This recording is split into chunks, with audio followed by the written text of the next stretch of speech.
Well, this is an interesting turn of events. India just declared a formal war against us, even though we were friends at the time. I'm pretty sure you have to denounce people in order to declare a formal war. Meanwhile, this guy, we've been sitting comfortable together for a long time, making some mutually beneficial trades with one another, and now he's trying to fight. Okay, sure. And alright, well, who cares about Japan? He's on the other side of the universe. He can't do anything to us anyway. But India does pose a pretty serious problem for us. Thankfully, we do have two city-state allies. The downside is neither Stockholm nor Antananarivo have any military that they will use to defend us. So we got to deal with elephants and shit with our scouts. That's not good. So our scout is fortified right now, and he is the only thing standing between my archers and certain death. So I'm just going to leave him there and have these guys pew-pew as much as possible. Hopefully the spearmen can make it around in time to maybe get a poke out, possibly save the scout. If I can trade places with him, then I'll be able to save his life. That'd be really nice. Losing units, especially at war, is not what you want to happen. So I skipped ahead a couple of turns from where we last left off. I was moving this warrior from the city of Nim over to this barbarian camp that spawned about 5 miles away from my city. As one tile, I guess that's like 5 miles, right? But he's gonna have to come to the front lines to fend off the Indian Knights. Not looking forward to this conflict, not gonna lie to you guys. This does not bode well for us. Those knights will absolutely destroy our archers if they can get a hold on them, so we'll have to try and use superior positioning and the advantage of just having a city to hunker down in. The last time I checked, I didn't see any catapults or any siege equipment, so he's probably not going to do that good of a job of actually taking my cities. But damaging my units is bad enough, and if he starts pillaging shit, not gonna like that at all. The scout just took 97 damage from the elephant attack. He's got to get the hell out of Dodge as quickly as possible. Unfortunately, can't switch places with him with the spearman because he's too slow. But maybe we can pew him down enough so that he... man, I think I'm gonna have to make a sacrifice here with the scout. If he stays fortified, he's gonna die, but I'd rather the scout die than an archer. You fought well, my friend. One day you were gonna get promoted into an Highlander, but you know, it's a shame. It's never gonna happen. So yeah, we'll just we'll skip the rest of his turn. And the knights are upon us. I'm going to have to cross the river here with this archer so we get some sort of a defense bonus for being across the river if we get attacked. This archer that's inside the city walls is going to start pew-pewing. Now, we do have Defender of the Faith active right now in Stolen City, so that means any unit that we have in here is getting plus 10 combat strength. I'll mouse over so you can see in the bottom right-hand corner, plus 10 combat strength because of Defender of the Faith, making us extra powerful while we're fighting within our borders. They must have thought that they could come in here with their shenanigans. Meanwhile, we're a bunch of thirsty ass dudes looking to smash some strange. And there he goes. We lost our scout. It's very unfortunate. That is gonna slowly apply war weariness to us, so we don't want to lose any more units, but I don't imagine that'll be too likely. Antananarivo's city defenses rushing to our aid, getting a tiny amount of damage on that guy. Well, we'll finish off the elephant like so. And move our guys up. Hopefully I can get these guys across the land safely. This barbarian outpost may or may not be spawning units yet. I don't know if they discovered anything, but we'll see. The main goal here, though, is going to be to try and move around and be as safe as possible. And we'll do that by using our city defenses, staying within our borders and fighting, and manipulating the mechanics that we worked so hard to achieve. Look at that. Defender of the Faith bonus is crazy. It's a beautiful thing. It is a beautiful thing. Ah, seriously? He survived with 1 sliver of health? Whatever. I'm gonna move him for now. Fortify him in that new position. And swap like so. And this warrior, as soon as I get enough gold, I'll give him a promotion. But for now, he's pretty useless. I'll just have him fortified in the city. Oh, shut up, Alexa. Nobody's talking to you. Stop. My Amazon Alexa thought I said Alexa. I said it that time, but I didn't say it the first time. And now she's completely lost her mind. It's a fun little device. Generally speaking, it's not worth it, but it's cool. Unless you have a home that I'm doing a little product review right now. I'm not sponsored by Amazon, but I could be.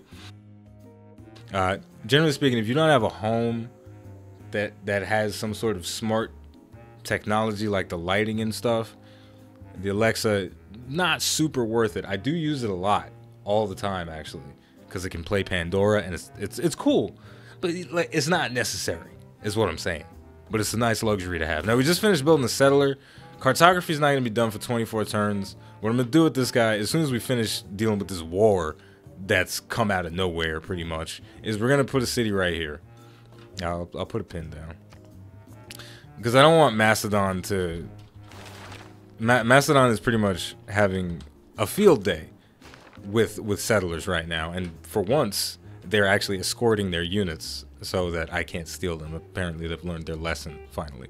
So I'm going to plop a city down here to prevent Macedon from having free reign over the world. And we'll continue advancing our guys over here. And we got to find a way to deal with these units. I don't want them running amok. I don't want them pillaging stuff. So we have to just find a very delicate mix of offense and defense. I don't want my units to cross into really any territory to where they can get attacked, but what really needs to happen is I need to deal damage to his units, and I need to get his units killed, because if they don't die, then he'll be willing to stay at war with me forever, and I just don't know how many units he has if he's committed all of his forces over here. But I suspect there's a lot more than just a couple of knights to deal with. So there we go. I'm bringing my galleys back around, putting them to sleep. There's not too much for them to explore while I can't sail into the ocean. Macedon sending off a decent trade. 1 gold for 30 turns and some tea, plus 13 gold up front in exchange for foxes. Sure, we can do that. I know you don't like me. I don't like you either, bitch. One day I'm going to take over your empire. Okay, the knights are coming back. Here we go. This is where it's going to start getting ugly because my swordsman was not fortified during this attack. He's taking some damage. It's fine. It's fine, he said as the house was on fire. Okay, now it's time for the archers to begin. Civ VI combat, ladies and gentlemen. It's not super complex, but there is a certain amount of strategy involved trying to gimmick the system in your favor as much as humanly possible. Now, we've seriously weakened that knight right there, but we can't kill it with our swordsman. I'm just going to fortify. It's definitely going to attack our archer in the next turn, which is going to hurt like a bitch, but it's fine. We got a lot of damage on it. It's okay. And they do, in fact, have swordsmen. Barbarian swordsman is blocking us, so we're going to have to deal with that before we can go help the rest of our military. The Scottish Liberation Army has been converted. I can't do a Scottish accent to save my life, but it's the Scottish Defense Force. There you go. So once again, the knights are retreating, but we're going to chase after them as much as possible with our archers, because, again, they've got to go down. Barbarians lending a hand with their spearmen.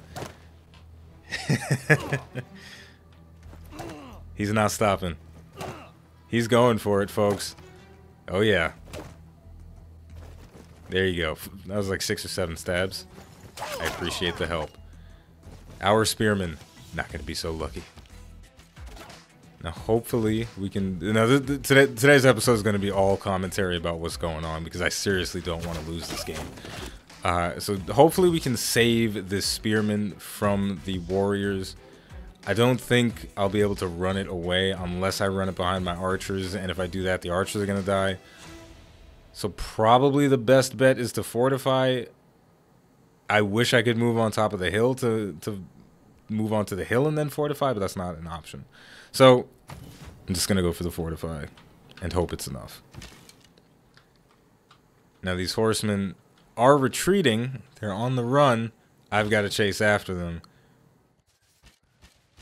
But the thing is, I'm being very careful not to leave my territory, because the second I step out of the Thot-controlled land, my units get significantly weaker against the knights, because the archers they don't stand a chance. The swordsmen, they are from the classical era, whereas knights are from the medieval era, so there is that gap. But swordsmen are a pretty tough unit for a very long time. They hold their own for a while, so I'm not as worried about them getting hurt if they leave the borders. But really though, India can't do too much against us. At least not with the forces that he brought with him. In before 50,000 elephants come out of the fog of war and destroy everything. So, but yeah, with his current setup, he can't do too much against us. In peace, one is despoiled by mercenaries. In war, by one's enemies. Yummy, yummy, yummy. I probably could have waited to do those upgrades to slot professional army, but my current policies, I can't really afford to change them. Conscription, I finally swapped that out. I should have had that on for a much longer time than I did, but it's reducing unit maintenance costs by 1 per turn, and I definitely need that. I'm losing a lot of gold from units. If I got rid of that, I'd be losing a lot more than 2 gold from my different units. My current expenses per turn are 17. That would be much greater if I didn't have the conscription policy. So moving right along, the barbarians actually providing a significant benefit to our war efforts. It's unfortunate that we don't get to claim the camp because it was claimed by this swordsman, this knight right here, but we are going to claim the life of that knight in the end. So overall, it works out. Swap with the swordsman there. Boom, boom. Switching over to the archer. Pew pews coming out. Arrows blotting out the sky like from 300. Sort of. Not really. It's close enough. And we just finished the mercenaries, so we got to choose a new civic. And I will go for... I'll start on medieval fairs. I've already got it boosted from, I think, one of my great people, because I don't have 4 trade routes active. That's something I'm working on, though. But this gives a governor title, and my next city, I would like to put some kind of governor in them to help with their population growth, if that's an option. Or if not, then I will put another point into Mengus and make him even stronger than he already is. I think we've pretty much quelled the attack, though. It wasn't as bad as I thought it was going to be, but it was still pretty rough. At this point, since this knight is basically on death's door, I can move my swordsman out to kind of deal with it. And I can even start moving the settler finally. Since it is protected there, I don't have to worry about it getting stolen from me. And send the envoy to Antananarivo. Confirmed. Boom. That was good. That was really fucking good. Pardon my French, but we did it. We fended off an attack.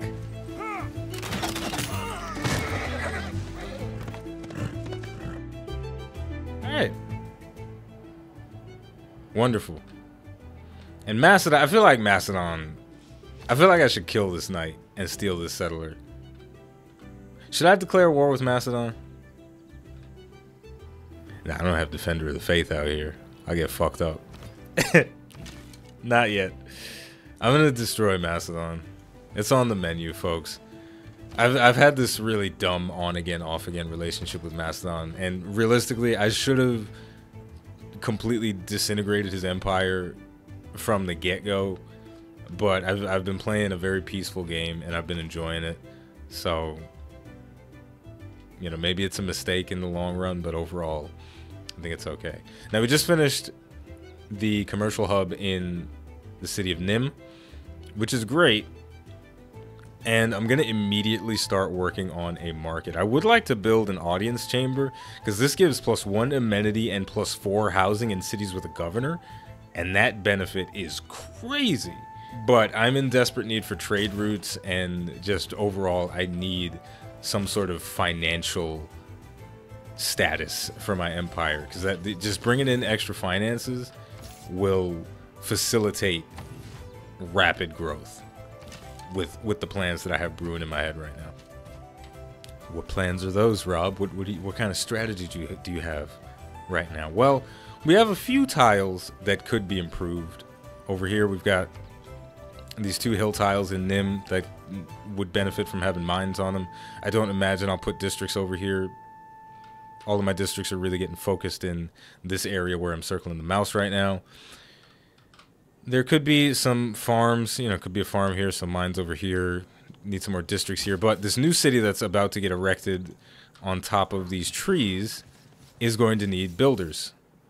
So, and they're also going to need traders. And traders really are the secret to getting cities to grow quickly and blah, blah, blah.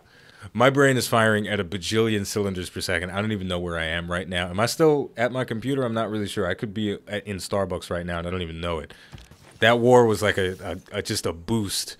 So all of my endorphins and my adrenaline is ridiculous. Because I really thought it was going to be game over, folks. I didn't think I was going to survive. I didn't think Scotland was going to survive.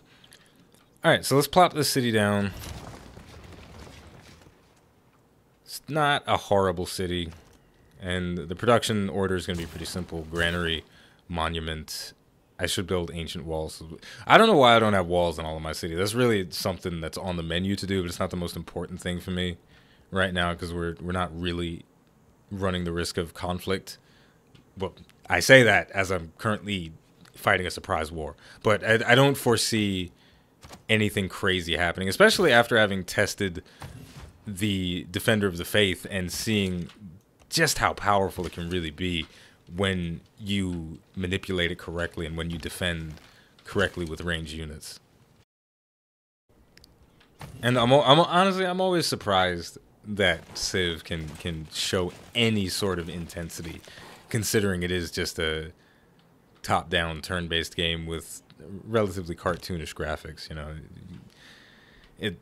just these moments. I think what it is I've always had a pretty decent imagination, so I can, within reason, sort of create a narrative that goes along with this conflict, right? So the people of Scotland, we were chilling. You know, there was some people, some politicians talking about, man, that's a really nice civilization. We've been friends with them for about 200 years, haven't we? Looking back in the history books, yeah, it's pretty nice. And then all of a sudden, off in the distance, we see an elephant trampling our scout. And it's like, wait a minute, is that our scout getting trampled by a fucking elephant?